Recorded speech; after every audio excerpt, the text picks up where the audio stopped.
It's been a while since I've covered anything Madoka Magica related, so when I first heard about the Wraith arc, I was really excited to make a video on it. At least I was, until I finished reading it. I went from at first being really excited to talk about my theories on the arc, to by the end of it, really disappointed by how confusing, messy, and seemingly pointless it was. So I want to talk about what the Wraith arc does wrong, and what it could have done to actually be great. For anyone who doesn't know, the Madoka Magica Wraith arc is a manga that takes place in between the Madoka Magica series and the movie Rebellion.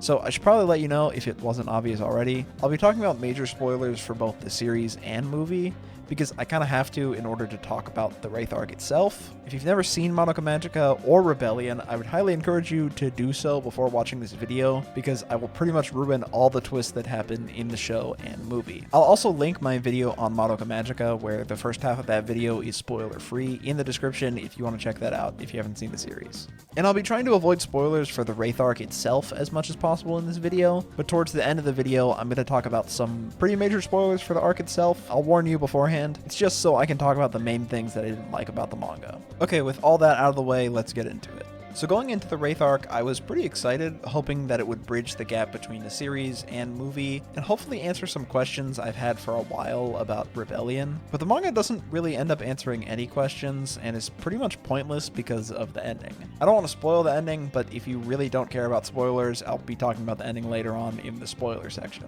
Now the manga does actually start off really good, but the ending makes you question why it was even made in the first place. First off, let's talk about what the Wraith arc is even about and what it does right, because there's actually a lot I like about it. So the manga starts off with Mami, Kyoko, and Homura, who after Sayaka dies, in this universe, are fighting to protect the city from wraiths, the monsters that replaced the witches after Madoka recreated the universe, but instead of killing people like the witches, they steal the emotions from humans, essentially turning them into an empty husk. And instead of magical girls turning into witches when their soul gem gets completely corrupted, the law of cycle, which is Madoka, comes and destroys their soul gem right before it gets corrupted. And they essentially become a part of the law of cycle before they turn into witches. If I'm remembering the movie correctly, it's been a while since I've seen it, and Homura ends up fighting this really strong giant wraith by herself and loses her powers, which for some reason in this universe her powers aren't time manipulation magic, but are instead memory manipulation magic. I'll talk a bit more about this later on. But the manga is basically about trying to track down and destroy this giant wraith so she can get her magic back and they can save the city. Now the first volume is, I think, actually really good. I really like seeing this new universe without Madoka and seeing how events play out without her there, and seeing how much her not being there affects Homura. In Rebellion, Homura talks about how she couldn't stand being in a universe without Madoka. We don't get to actually see that. So seeing her in the Wraith arc trying her hardest to live in a world without Madoka was really great, and you kind of start to see what may have led up to the events of Rebellion. There's also a lot of cool ideas that are explored in the Wraith arc. For example, there's a part where Mami and Homura are surrounded by wraiths, and since Homura can't use her magic, Mami creates a bunch of her guns for both of them to use, and they stand back to back while firing at the wraiths, which is just really cool. I had always wondered if other people could use her guns or not, because she just creates a bunch of guns, so that's kind of cool. The fight doesn't really go on that long, but it was really cool to see anyways, and it's a neat idea. I'm bringing this up not just because I think it was awesome, but to show that there were some really cool and interesting ideas like this throughout the Wraith arc. But it all falls apart by the end of the final volume, Volume 3. Now the third volume at first is not bad. It's in the last few chapters where everything gets really messy and confusing. Basically, without spoiling it, we get a really convoluted and confusing explanation as to why Homura doesn't have time magic anymore, and why this giant wraith is so powerful in the first place. Also, the person who's actually telling us all this information, the explanation as to who they are feels thrown together at the last minute just because they needed some way to explain everything to Homura, like her having different magic, which at first I really didn't like her having new magic, because I thought at the end of the series she still had her time magic, and in Rebellion she uses her time shield, but I was actually wrong. I went back just to confirm, and at the very end of the last episode, Homura uses Madoka's bow, or one that looks very similar.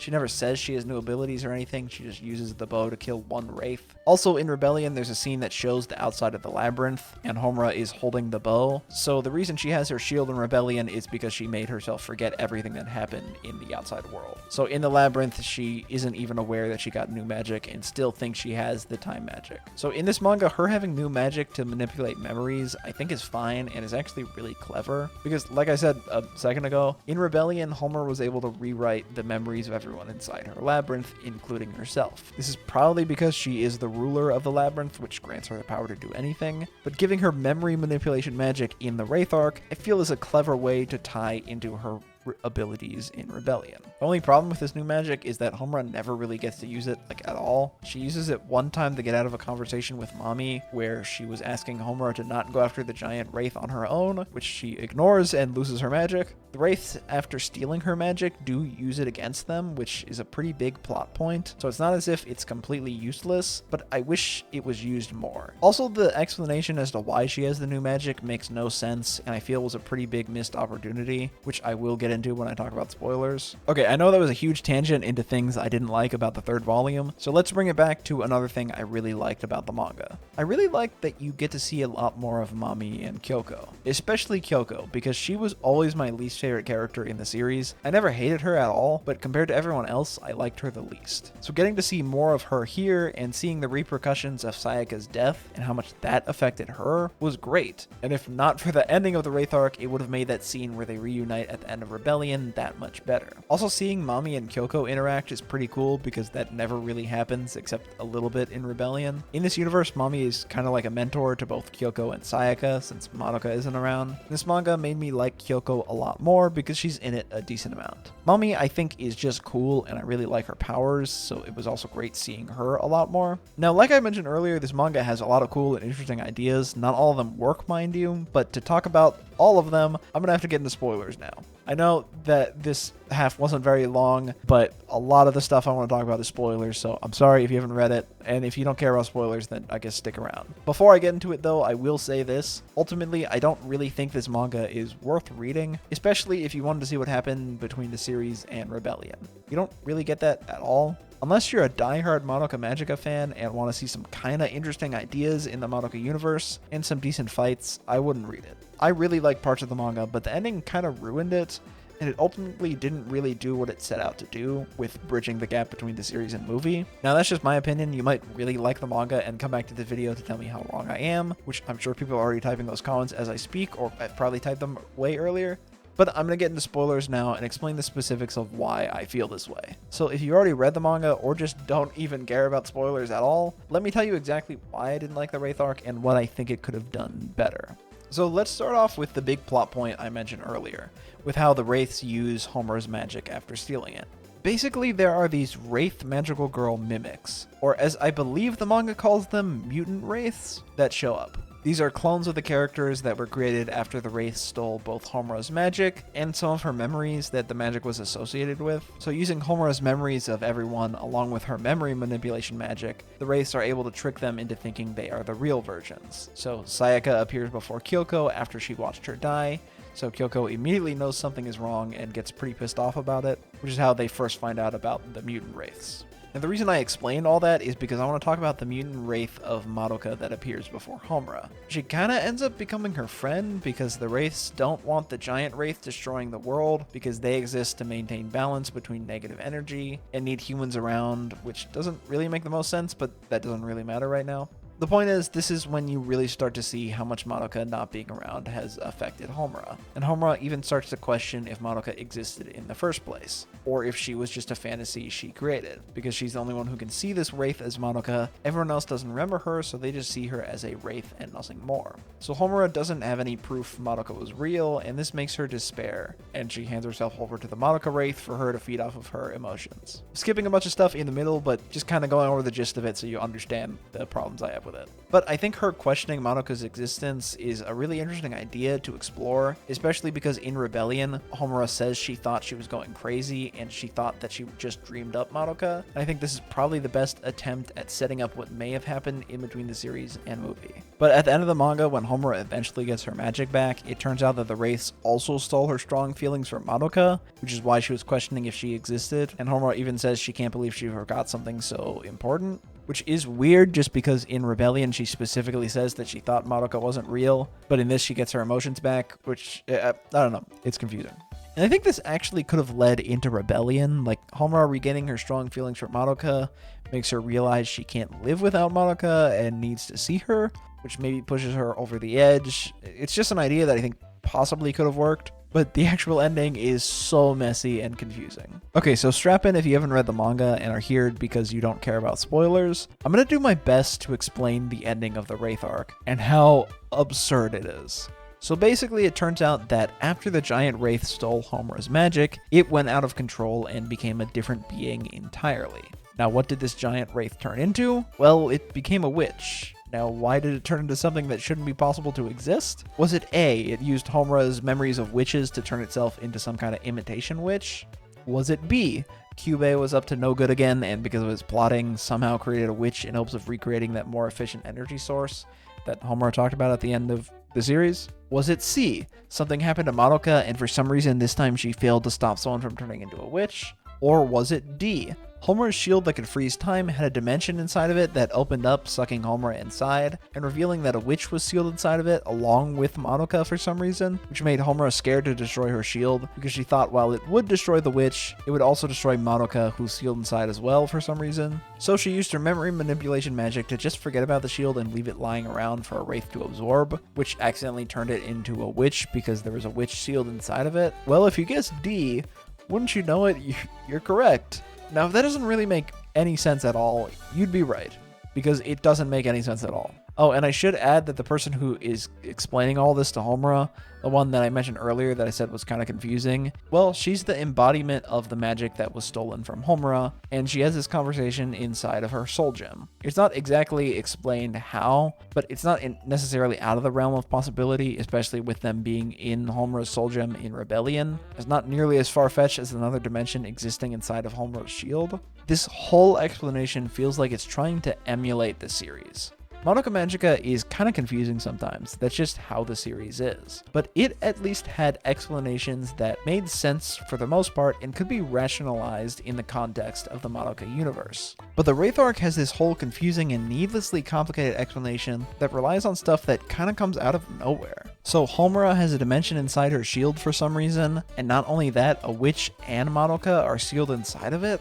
Well, why? Because apparently when Madoka remade the universe, her and Homura wished so strongly to remember each other that it created another one of the miracles that turned girls into magical girls, which made Homura remember and get new magic that had to do with memories. Also, because Madoka no longer exists, Homura doesn't need her time manipulation magic anymore, since that was created from the wish to redo her meeting with Madoka. But now, because it was no longer necessary, when she got new magic, it linked Madoka and the collection of curses she gathered, which I believe is the witches she destroyed. When she became a god, it gets linked to Homura's shield for some reason, which is why there was a witch inside of the shield. It's just confusing for the sake of being confusing to try to emulate the complexity of the series. Now, let me explain to you why this entire manga is completely pointless in terms of expanding the main story and explaining what happens between the series and Rebellion. Well, Homura managed to regain her magic and somehow gets inside the giant Wraith witch that had absorbed the shield and touches her shield, which resets time back to the end of the series,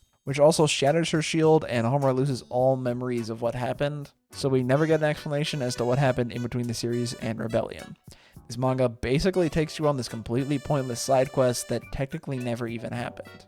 The only attempt at explaining what happens before Rebellion is that apparently somehow in the middle of this massive fight between Homura, the Wraiths, Mami, and Kyoko, and the giant witch Wraith thing, Kyubey managed to hold on to Homura's shield as she rewound time, so he remembered everything, and because of everything that happened with the fake Madoka Wraith and the witch, he now has proof that Madoka exists, which is how he came up with his plan for trying to capture Madoka. So I guess this manga kind of explained why Kyubey did what he did. Even though in Rebellion he never mentions anything about the Wraith arc, which makes this ending kind of pointless with what little it was trying to do to tie the movie and series together. I guess it also hints at Rebellion when, after resetting time, the other Homura, the one that's the embodiment of her memory manipulation magic, says that so long as she deeply, passionately wishes for something, she can one day make any miracle come true. And then a bunch of black feathers start floating up. But aside from vaguely hinting at the movie, it doesn't really attempt to tie the Wraith arc to the movie at all. I personally really didn't like the way this manga ended, but I think I know what could have been done differently to make this manga great. First off, I think a lot of the ideas here could remain relatively unchanged. I think a lot of people might have problems with the mutant wraith clones, but I think it worked for the most part. I really liked Homura being confronted by a clone of Madoka and seeing how that affected her. The main thing I would change though is to get rid of this witch that was inside of Homura's shield, and instead make the Madoka Wraith the main bad guy. Homura having to kill this clone impersonating the one person she holds more dear than anything else, I feel would be the perfect thing to tip Homura over the edge, setting off the events of Rebellion. I also think the memory manipulation magic could stay, but I think instead this new magic was something given to Homura by Madoka in case remembering her became too painful. So I think the way the ending should go is Homura despairs because she doesn't know if Madoka is actually real or not, and gives herself over to the Wraith Madoka, just like before, but this time she finds out that Madoka is the one who gave her the bow in case she wanted to erase her memory, which makes her even more heartbroken knowing that Madoka even thought she might want to forget about her. And then it also turns out that this was the Wraith Madoka's plan, to make Homura question Madoka's existence, and to give in to despair so she could fight Mami and Kyoko without Homura there.